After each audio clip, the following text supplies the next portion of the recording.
અત્યારે અતિશય છે. તો એટલા બધા આત્મા માણસોમાં આવ્યા ક્યાંથી બધા? એ કે છે પહેલા તો આ માણસોની સંખ્યા ઓછી હતી, અત્યારે આટલા બધા માણસો થઈ ગયા છે, તો આ બધા આત્માઓ કઈથી આયા? આ જે જગત ના અનુભવમાં આવે છે, બ્રહ્માંડ જે અનુભવમાં આવે છે, અનુભવવામાં એમાં વ્યવહાર છે. શું છે વ્યવહાર? એ વ્યવહારમાં એક જીવ વધતો નથી ને એક જીવ ઘટતો નથી. આ વ્યવહારમાંથી મોક્ષે જાય છે. તારે લોકો વાંધો ઉઠાય કે મોક્ષે ગયા એટલા જીવ તો ઘટ્યા તક ના, એટલા જીવ અવ્યવહારમાંથી વ્યવહારમાં આવે છે. એટલે આ વ્યવહાર તેટલો ને તેટલો જ રહે છે. આમાં એક જીવ વધઘટ થતો નથી. ફક્ત બીજા નાના જીવો ઓછા થાય અને મનુષ્યમાં આવે, મનુષ્ય ઓછા થાય બીજા જીવમાં બેસી જાય, એવું અવર ઘટમાળ વ્યવસ્થિત બધી ફેરફાર થયા કરે. એટલે અત્યારે તિરંજ ના સ્ટેશન થી બધા રિટર્ન ટિકિટ લઈને બહુ માણસ બેસી ગયા છે. કે આત્માનું વ્યક્તિત્વ જો જળવાતું હોય તો પછી યોની કેવી રીતે બદલી શકાય? આત્માનું વ્યક્તિત્વ જો જળવાતું હોય તો યોની શી રીતે બદલી શકાય? યોની એ સ્વભાવ પર આધાર રાખે. અત્યારે કોઈ પણ માણસ હોય તેનો પાર્શ્વી સ્વભાવ હોય, વિચારો પાર્શ્વી હોય, વાણી પાર્શ્વી હોય, બને કે ના બને? હે, એવું હોઈ શકે? જેનું વાણી વર્તન અને વિચાર પાર્શ્વી હોય તે અહીંથી પશુ યોનીમાં અવશ્ય જાય 100%. પશુઓ એટલા હલકા છે એવું માનવાનું કઈ કારણ ખરું? પશુઓ એટલા હલકા છે એવું માનવાને કઈ કારણ ખરું? હે, પશુઓ હલકા છે એવું કઈ માનવાને કારણ? હલકા આપણે નથી કેતા, હલકા કોઈને કહેવા માંગતા જ નથી. પણ અહીંથી પાછળ ઉતરવાના વિચારો છે માટે એ પશુઓની પોતે ઘડી રહ્યો છે પોતાની જાત. અને દૈવી વિચારો છે, સુપર હ્યુમન ના વિચારો છે, એવી વાણી છે, એવું વર્તન છે, એ સુપર હ્યુમન માટે તૈયાર થઈ ગયો. અને જેને હ્યુમન સ્વભાવનો તૈયારી કરી છે અને વાણી વર્તન તો અહીંયા આવ્યા માટે. અને જેને રાક્ષસી સ્વભાવ કરવા મળ્યો છે, સ્વભાવ જ રાક્ષસી નો અર્થ શું? પાછવતારમાં રાક્ષસીમાં ફેરશો, પાછવતા પોતાના સ્વાર્થ માટે હોય. કેવું હોય? અઘટિત કાર્યો કરવામાં આવે છે પણ પોતાના સ્વાર્થ માટે. અને રાક્ષસી એટલે શું કે પોતાના સ્વાર્થ નો ઠેકાણું નહીં, ગામો બાળી મેળવે. એમાં તને શું ફાયદો?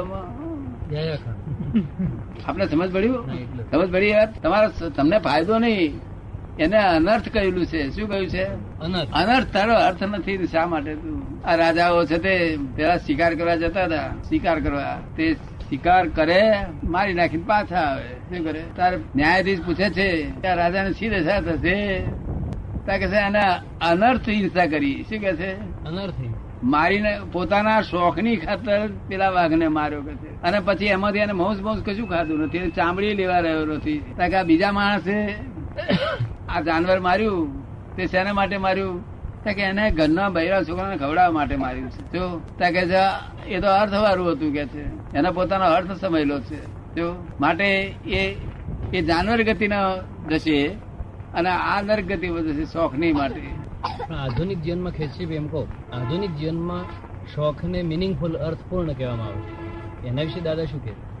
એને સિગ્નિફિકન્ટ અને મિનિંગફુલ કહેવામાં આવે છે. શોખ નું પણ એસ્થેટિક એક્સપિરિયન્સ. આધુનિક જમાનામાં શોખ ને મિનિંગફુલ શબ્દ કહેવામાં આવે છે. અર્થપૂર્ણ શોખ શોખ પણ કહેવામાં આવે છે.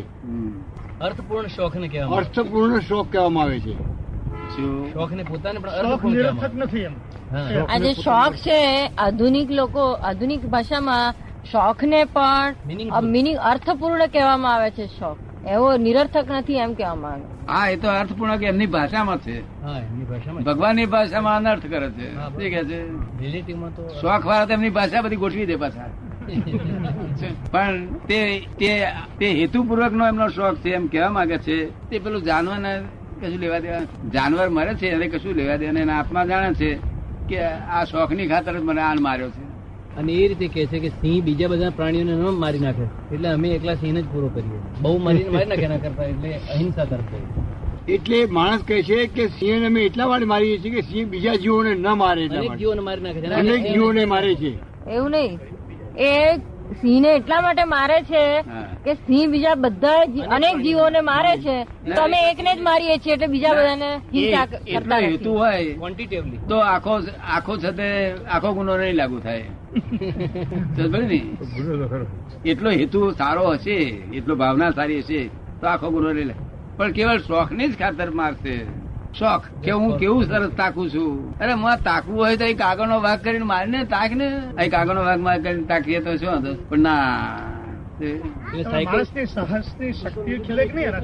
એનાથી માણસની સાહસની શક્તિ ખીલે કે નહીં? હે, સાહસની શક્તિ ખીલે ને નથી પણ હા એ તો આપડે કોણ ના કહે છે, આપડે ક્યાં ના કહે છે? અને પછી તો આગળ એ ભોગવા જવાનું તો સાહસિક શક્તિ હોય તો ભોગવા એવું છે, નહીં તો ભોગવા એવું નથી. એ ભોગવા એવું નથી, તો આ સાહસિક શક્તિ હોય તો ભોગવા એવું છે. ગુરુબેન દાદાને કહો કે સાયકોલોજીસ્ટો દાદા કે છે એમ જ કે છે કે સ્ત્રીને ન મારી શક્યા હો અથવા પતિને ન મારી શક્યા હો તો ઓશિકાને મારશો તોય ચાલશે. કાગળનો વાક્ય છે ને એવું જ સાયકોલોજીસ્ટો આજે કે.